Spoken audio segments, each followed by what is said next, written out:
Hello and good morning. This is the Breville Barista Express that I'm selling. It's the model BES870 in black sesame. This unit is in really good condition, in and out. It was a trade-in by one of my customers. She chose to upgrade to the automatic dual boiler Oracle, so she sold me this for a cashback. It really works like new. I've done a full service inside, so that's changing all 7 seals on the boilers and pumps, doing a full pressure test, full temperature test, testing the flow meter sensor, testing the gauge, the grinder. Everything works flawlessly. This unit will come with warranty. It should last you many years to go. In this video, I'll be testing everything as I make my morning coffee. So obviously I'll be testing the grinder and brewing. I'll be making some milk and also testing the hot water tap. So basically everything. And also hopefully teaching you a thing or two about coffee making in case this was your first coffee machine. So this model takes about a minute to warm up when you turn it on. I like to let it sit for another 5 or 10 minutes to just keep everything nice and warm. So when you turn it on, like I said, it will purge a little bit of water and it'll take a minute to warm up. But it's already been on for like 5 minutes before this video. You can put your cups on top and over the next 10 minutes they will get a little bit warm because you get heat from the boiler radiating upwards here. You can also, if you're in a hurry and you don't want to wait 10 minutes for the machine to warm up further, you can actually make coffee straight away if you wanted to. It will obviously allow you to. So the moment you see the buttons light up, that means the machine is ready to go. But then what Breville doesn't tell you is that you also need the handle to be nice and warm. You need your cup to be nice and warm. So if you make coffee straight away without doing any warm up whatsoever, the coffee might come out cold or sour. To mitigate this, I recommend doing a blank shot. So what's a blank shot? Blank shot means you get your cup, your handle empty, you lock it in and you just run some water. So pretend that you're doing a coffee shot, but it's a blank shot, so no coffee. This is just to warm up the components. It warms up the group head, the portafilter handle, and your cup, all in one go. In the meantime, you can go and get some milk, get yourself organized.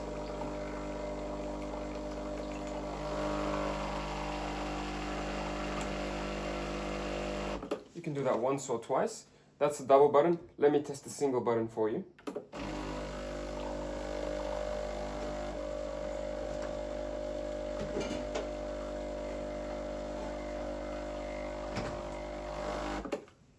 They both work flawlessly.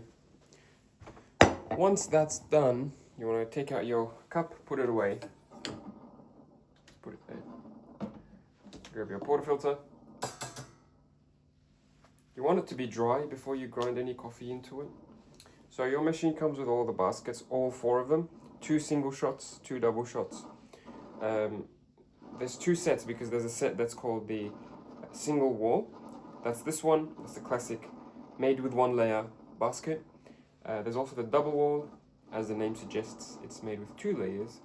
And the double wall will be easier to use for beginners. It'll be easier to use for older coffee or pre-ground coffee.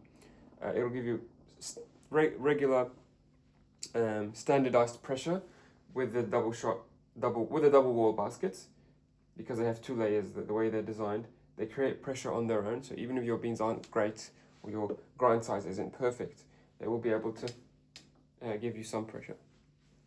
Whereas the single wall, you have to create your own pressure by getting the correct beans and the correct grind size. That's how you can control the pressure, and the flow rate and the pressure gauge here will respond to that as well. So let's hopefully not make it too complicated. Your espresso should come out in 30 seconds and it should be around 40 grams. That's the easiest way I can explain it.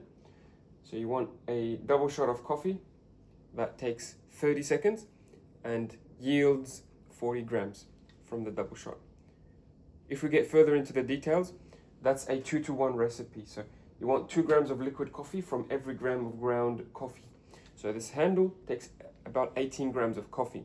So we want to get double of that, so about 36 or 40 grams into the cup. and the perfect espresso timing should be about 30 seconds from the button press. Now, the speed of the brew, or the number of seconds it takes, will depend on the grind size.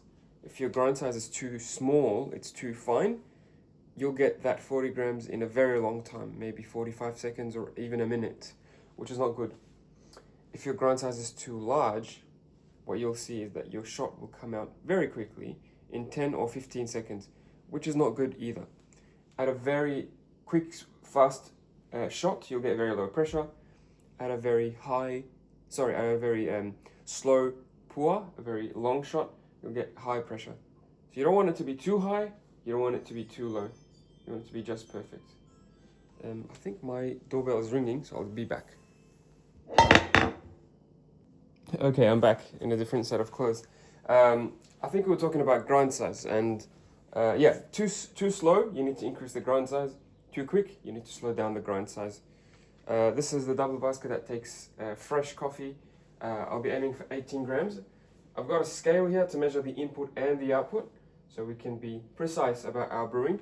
I recommend the scale, honestly, just to help you set up the machine in the beginning and learn what the proper dose into the hand with and what the proper output is, and then you can eyeball it from after that. But for the video, I'll be using my scale, so I'll be resetting it to 0. I'll be grinding some coffee and seeing how much that is. So there's 2 ways to grind. There's the double shot, you can grind the full quantity in one go, or you can do the single shot twice. I like the single shot twice because it allows me 2 things. Firstly, I like to check halfway how much coffee I have to know I'm on the right track. And the other reason, I like to press the coffee down after the first shot to make way for the second shot, if that makes sense. If you grind the full quantity, you might get some spillage of the coffee, so you get like a little mound of coffee, and that may spill on your carpet or on your bench. So to prevent that, I just press the coffee down halfway to make space for the second dose. So let's do that.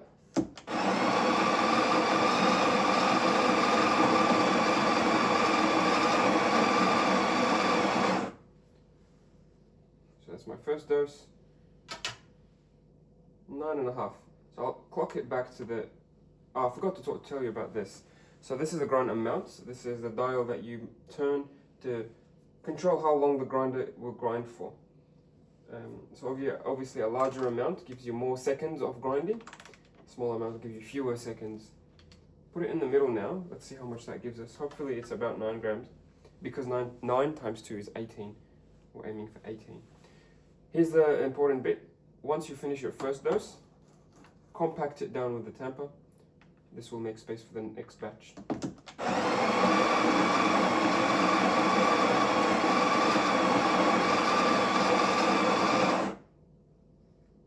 Okay. That's exactly 18. So now on this grind size, if you put it on the 12 o'clock mark, it'll give you about 9 grams per dose. So if you do it twice, that's a double shot. Perfect. So before I press the coffee down with the tamper, I want to spread the coffee around with my hand. Make sure it's nice and even. And then I'll get the tamper. I'll press it nice and firmly.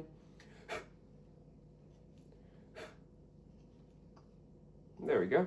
That's perfect. If you have a scale, you can aim for 18 grams in. If you don't have a scale, what you can do is, like you saw before, when I have the coffee uncompacted, so before I press it with the tamper, it was flat and flush with the top of the basket. And the other trick, once you press it down with the tamper, as much as you can, this silver part on the tamper disappears. So it's like a guide or an easy way to know that you have the right amount of coffee. The silver part should disappear. If you press the coffee down and you can still see the silver part all the way up here, and you can't go any further down with tamping, then that's too much coffee. That's too much in the handle. You need to remove the top layer. You need to scrape off that top layer. And conversely, if the tamper is too deep in the basket, all the way down here, then that's too little coffee. You need to be just there. And make sure it's flat and it's not wonky to one side or the other. Just make sure it's nice and even, nice and polished. You want to also clean the edges. drop it in the middle. You can put the tamper back in its place. I'm going to get rid of this hot water.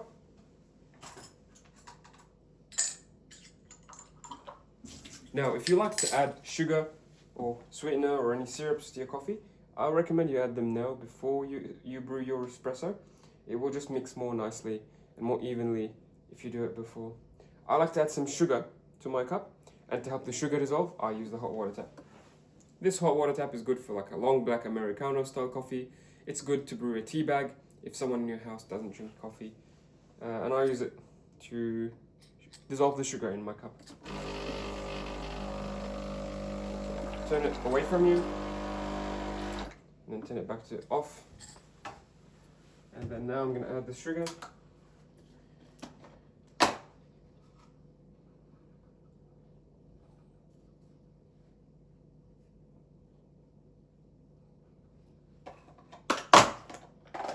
Then I'm going to reset my cup.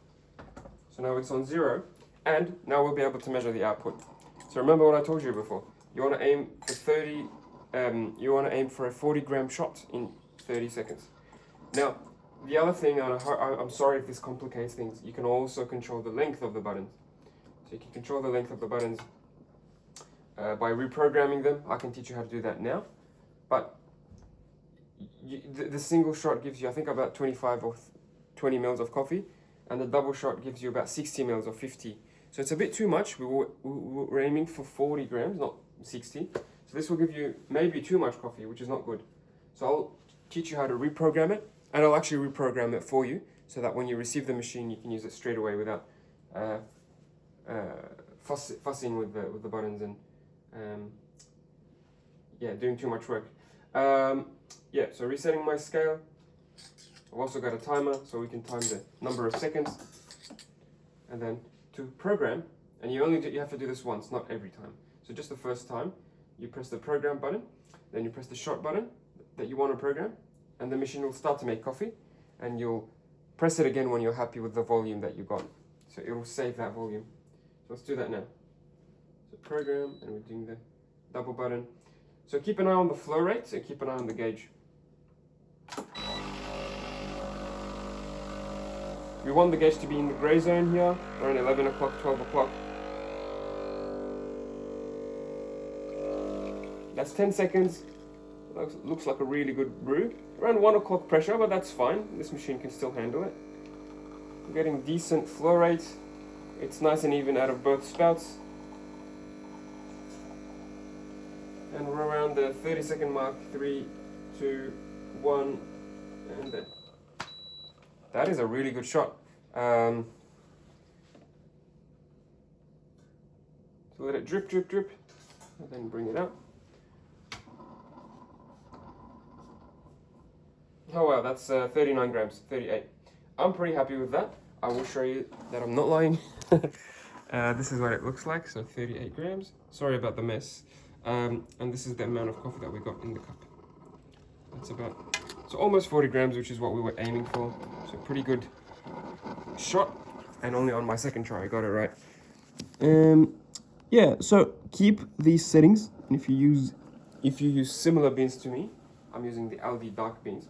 If you use similar beans, you should be getting similar results. So to summarize, that was grind size 5. I never actually told you. This is grind size 5. Grind amount 12 o'clock. I do that twice to get 18 grams, and I press the double button, which the double button is now programmed to give you this amount of coffee. It should be more or less the same, even if you change the grind size a little bit. If you change the grind size drastically, the brew amount may change, because it's based on this bean and this pressure. Hopefully that's not too complicated. Just get the machine and use it as is. Hopefully you can make really good coffee. Mix up the sugar and the crema. And if you want an espresso, this is it. This is an espresso. You can drink it straight away and enjoy it. I'm going to add some milk, steamed milk, to convert this into a latte. So I'm going to grab my milk jug, or your milk jug. I've filled it with milk about just below the spout line here, so just there. Cold, full cream cow's milk from the fridge. Better to use cold milk because it'll give you more time to give it foam and texture. And then I'm going to turn on the steamer. It takes about 10 or 15 seconds to warm up. In the meantime, you can clean off the group head. Knock this into a bin. And put it back in.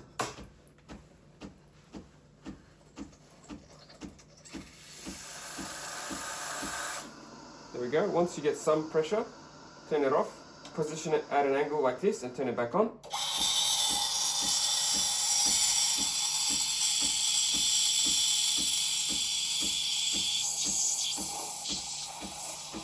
So you want the jug to be at an angle like this.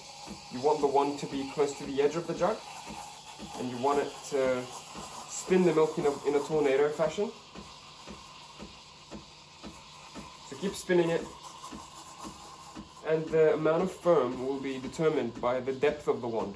If the wand is too deep, you won't get much foam. If the wand is shallow and close to the top surface of the milk, you'll be getting more foam.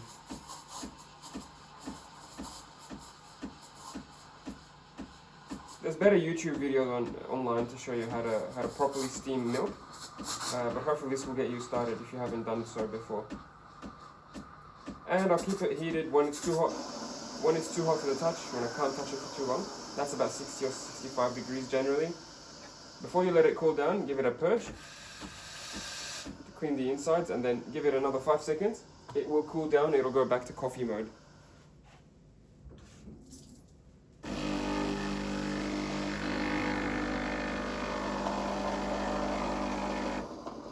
Very nice. Now it's ready to make another coffee. I'm going to get a wet towel. Very important that you clean the outside. So it's a hot piece of metal, gets milk on it, it will stick to it if you don't clean it straight away. So just remember, always clean it from the inside by purging, by turning it on for 3 seconds before the machine cools down, and also cleaning the outside. If you do that, the machine will be happy. Also, once you finish cleaning the handle and knocking the used coffee into the bin, you also want to rinse. So maybe press the single button to rinse or flush the shower screen, and this will also rinse your water filter.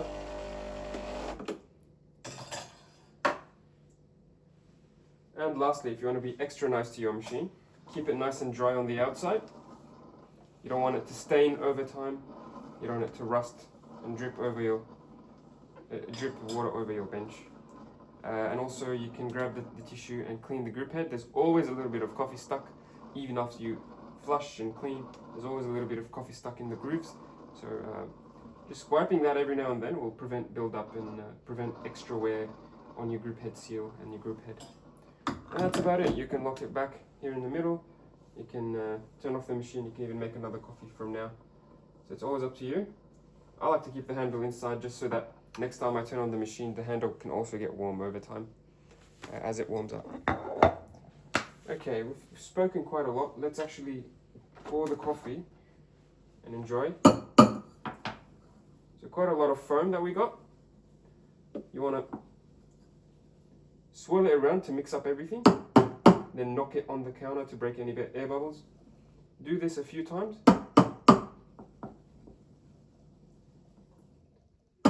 until the surface is nice and smooth. Now I think my milk is getting a little bit old, so not the smoothest texture, but should be fine. There we go.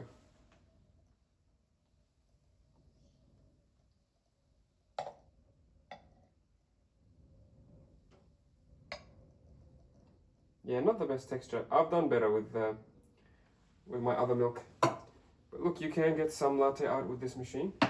It's not impossible. Tried to do a heart, but it didn't work out. So that's a bit funny. But anyway, you can do really good latte art with proper technique, with proper milk. And of course it'll be very, very delicious. The same or even better than what coffee shops can do. So it's more of a cappuccino, honestly. Look, we've got a lot of foam. We've got about 3 centimeters of foam. So maybe it's also my technique.